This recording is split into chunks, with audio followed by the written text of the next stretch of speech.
अस्सलाम वालेकुम class first year question number 7 आज हम देखेंगे। क्वेश्चन नंबर 7 में हमें क्या मालूम करना है, हमें अननोन वैल्यू फाइंड आउट करनी है, जिसमें हमारे पास पार्ट 1 है 4i cap plus 5j cap equal है pi cap plus 5j cap. इसमें हमें अननोन वैल्यू फाइंड आउट करनी है। तो अननोन वैल्यू यहाँ पे क्या है, p है। मुझे p की वैल्यू मालूम करनी है। तो किस तरह से फाइंड आउट करेंगे, सबसे पहले तो आप क्वेश्चन कॉपी करोगे, ठीक है। मैंने लिखा सोल्यूशन, उसके बाद क्वेश्चन को एज इट इज कॉपी किया,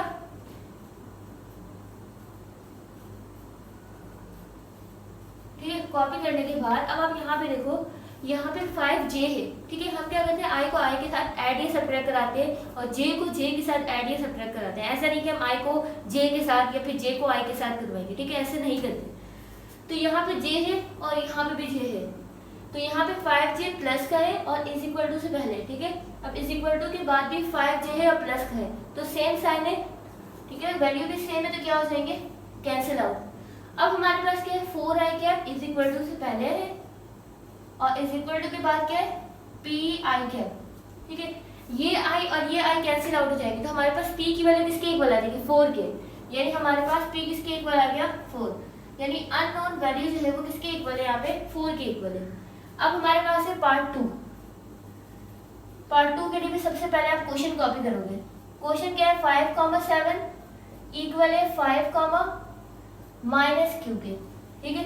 अब इसे सॉल्व करने के लिए अगर आप देखो तो यहाँ पे अगर चाहो तो आई जे कैप लगाकर सॉल्व कर लो, ठीक है। आई जे कैप लगाकर किस तरह से सॉल्व करेंगे, ये जो हमारे पास फर्स्ट टर्म है इसको मैंने आई सपोज किया और ये हमारे पास क्या है जे।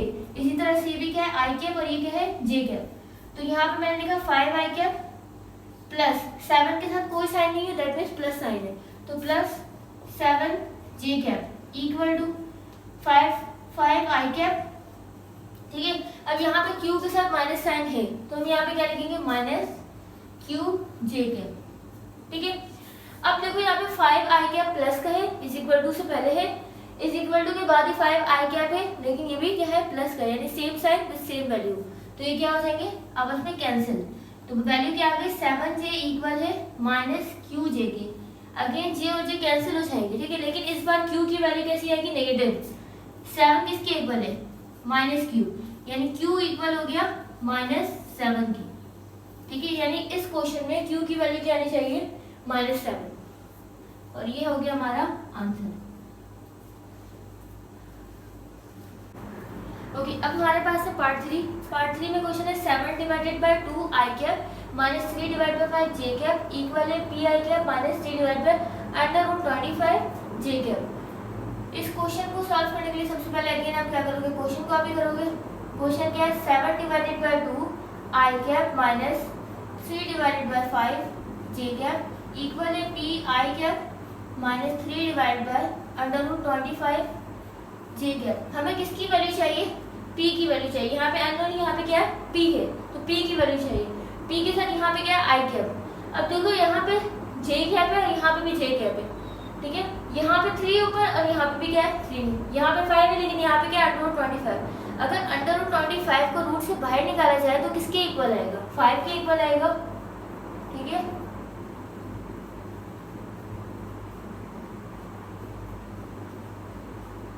डिवाइडेड बाय 25 का रूट निकाले तो किसके इक्वल आता है, 5 के।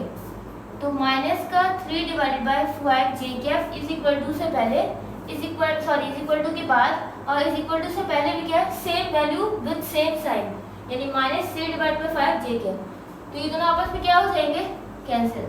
तो 7 divided by 2i cap equal आ गया pi कैप, यानी p की वैल्यू किसके इक्वल आ गई, 7 डिवाइडेड बाय 2, और ये हो गया हमारा आंसर, ठीक है। ओके, इस क्वेश्चन का लास्ट पार्ट हमारे पास है 5 डिवाइडेड बाय 2, उसके बाद दूसरी वैल्यू है -7, इसी तरह यहाँ p है और यहाँ पे क्या है, -7। तो इसे किस तरह से लिखेंगे, सबसे पहले सॉल्यूशन लेकर एक दफा क्वेश्चन कॉपी करेंगे।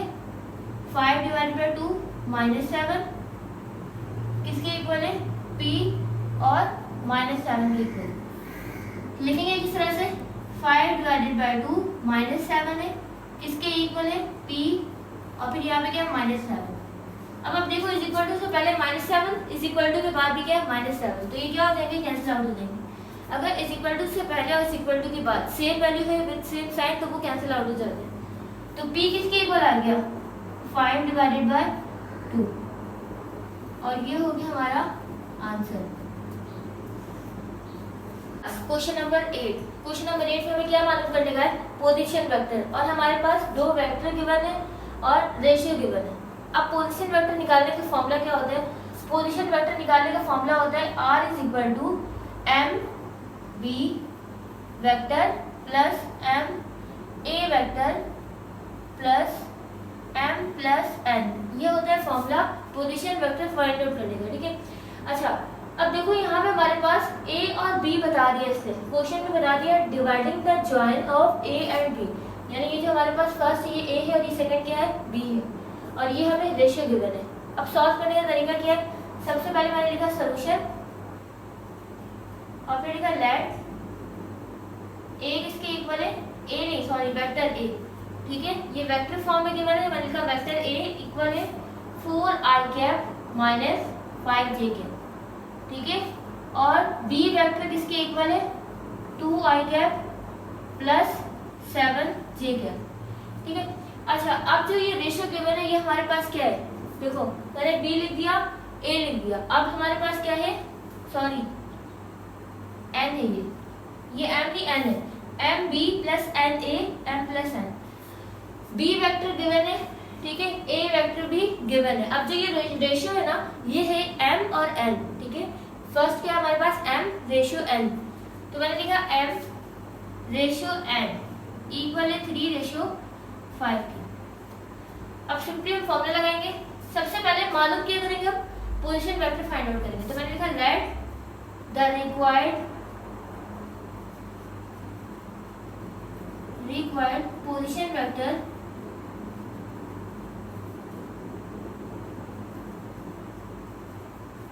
बी आर, ठीक है। जो हमें रिक्वायर्ड पोजीशन वेक्टर उसको मैंने नाम दिया आर वेक्टर। अच्छा उसके बाद आर वेक्टर का फॉर्मूला क्या होता है? आर वेक्टर का फॉर्मूला क्या है? m b vector plus n a vector divided by m plus n, ये होता है फॉर्मूला। अब नेक्स्ट स्टेप में हम क्या करेंगे?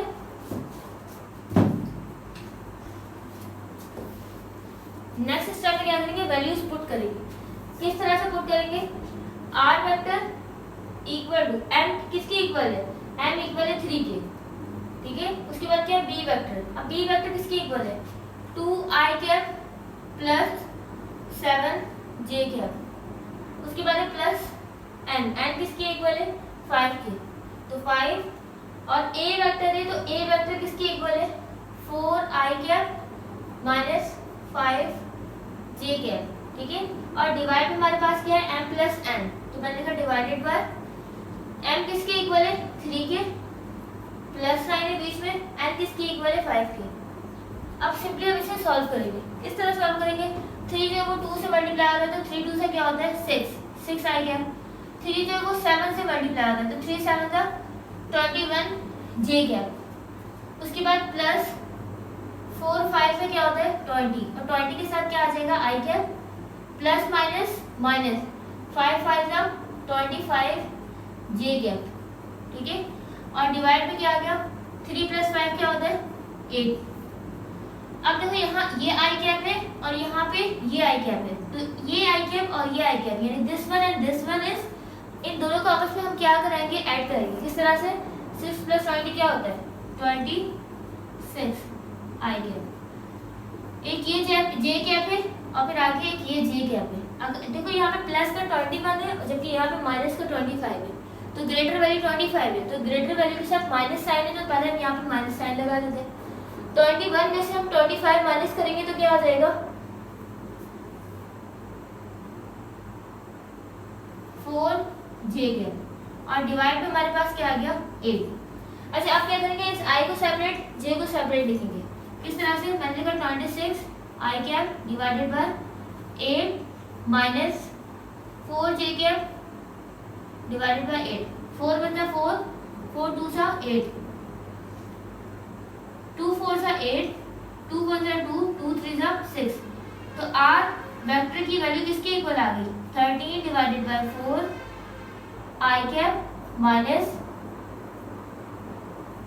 1 डिवाइडेड बाय 2 जे कैप, और ये हो गया हमारा आंसर।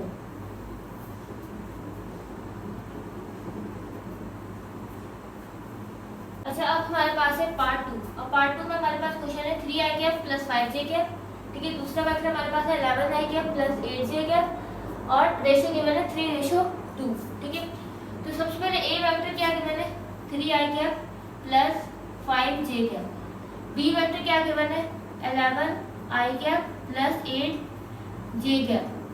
ठीक है, और रेशियो क्या गिवन है 3:2। अगेन हम वही फॉर्मूला अप्लाई करेंगे। जो रिक्वायर्ड पोजीशन वेक्टर है वो आर है, आर वेक्टर फॉर्मूला हमें पता है पोजीशन वेक्टर का, सिंपली हम वैल्यूज पुट करेंगे। ठीक है, जिस तरह मैंने पार्ट 1 सॉल्व किया था same as it is part 2 भी सॉल्व करेंगे। एम किसके इक्वल है, यहाँ पे 3 के इक्वल है। बी वेक्टर किसके इक्वल है 11 आई कैप प्लस 8 जे कैप। उसके बाद प्लस साइन है, एन है, एन किसके इक्वल है 2 के। उसके बाद है ए वेक्टर, ए वेक्टर किसके इक्वल है 3 आई कैप प्लस 5 जे कैप। अब डिवाइड में क्या आ जाएगा एम प्लस एन, एम और एन, तो 3 + 2 करेंगे। ठीक है, उसके बाद अब 3 को 11 से मल्टीप्लाई करा दो, क्या हो गया 33 आई कैप। 3 को 8 से मल्टीप्लाई करा दो 24 जे कैप। 2 को 3 से मल्टीप्लाई कराओ 6 आई कैप, और देन 2 को 5 से मल्टीप्लाई कराओ तो 10 जे कैप। और डिवाइड में हमारे पास क्या आ गया 5। अब 33 आई कैप प्लस 6 आई कैप किसके इक्वल हो गया 39 आई कैप। उसके बाद है 24 जे कैप प्लस 10 जे कैप। 24 में 10 ऐड करेंगे तो क्या होगा 34 जे कैप, और डिवाइड में हमारे पास क्या है 5। तो आर, अच्छा अब देखो ये इसे हम क्या करेंगे आई और जे को सेपरेट करके लिखेंगे। तो R vector is equal to 39 divided by 5 I cap plus 34 divided by 5 J cap. ये आपस में एक दूसरे से कैंसिल आउट नहीं हो रहे, तो ये हमारा क्या हो गया आंसर।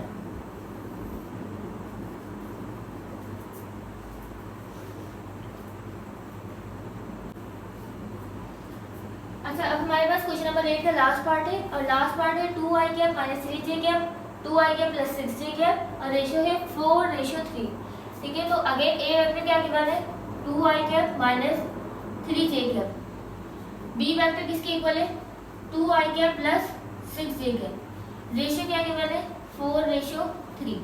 अगेन हम सेम एज इट इज यही फॉर्मूला अप्लाई करेंगे, सिर्फ और सिर्फ अब वैल्यूज पुट करेंगे। तो आर वेक्टर इक्वल है एम, एम किसके इक्वल है 4 के। बी किसके इक्वल है B vector 2 I cap plus 6 J cap. ठीक है, उसके बाद है प्लस एन, एन किसके इक्वल है 3। उसके बाद ए वेक्टर है, ए वेक्टर हमारे पास है 2 I cap minus 3 J cap, और डिवाइड में हमारे पास है एम प्लस एन। तो एम प्लस एन क्या हो जाएगा 4 + 3। उसके बाद आप क्या करोगे 4 को 2 से मल्टीप्लाई, 4 2 सा 8 आई कैप, 4 6 सा 24 जे कैप, 3 2 सा 6 आई कैप, और 3 3 सा 9 जे कैप। Plus minus minus 4 + 3 7। तो आर वेक्टर इक्वल है, अब यहाँ पे आई कैप और यहाँ भी आई कैप है, तो और यहाँ भी प्लस है यहाँ भी प्लस है, यानी एक दूसरे से क्या होंगे ऐड होंगे। तो 8 + 6 क्या हो जाएगा 14 आई कैप प्लस 24 माइनस 9, यानी 24 में से आप सबसे पहले तो आप देखो यहाँ पे साइन क्या आना चाहिए, प्लस आना चाहिए कि माइनस आना चाहिए। तो 24 ग्रेटर है 9, 24 के साथ 24 ग्रेटर वैल्यू है और इसके साथ प्लस साइन है, तो हम यहाँ पे क्या लगाएंगे प्लस। अब 24 में से आप 9 माइनस करोगे तो वो किसके इक्वल आएगा 15 के, 15 जे कैप, और डिवाइड में हमारे पास क्या है 7। अच्छा, आर वेक्टर आप क्या करोगे आई कैप और जे कैप को सेपरेट लिखोगे। मैंने लिखा 14 I cap divided by 7 plus 15 J cap divided by 7। 7 1 = 7, 7 2 = 14, यानी आर वेक्टर इक्वल आ गया 2 I cap plus 15 divided by 7 J cap. ठीक है। अच्छा, मैंने यहाँ डिवाइड में 1 नहीं लिखा क्योंकि नीचे 1 की कोई वैल्यू नहीं होती। अगर ऊपर 1 होता तो हम 1/2 लास्ट में लिखते, नीचे अगर 1 है तो उसे हम इग्नोर करते। अच्छा, ये हो गया हमारा आंसर और क्वेश्चन नंबर 8 हो गया यहाँ पे कंप्लीट।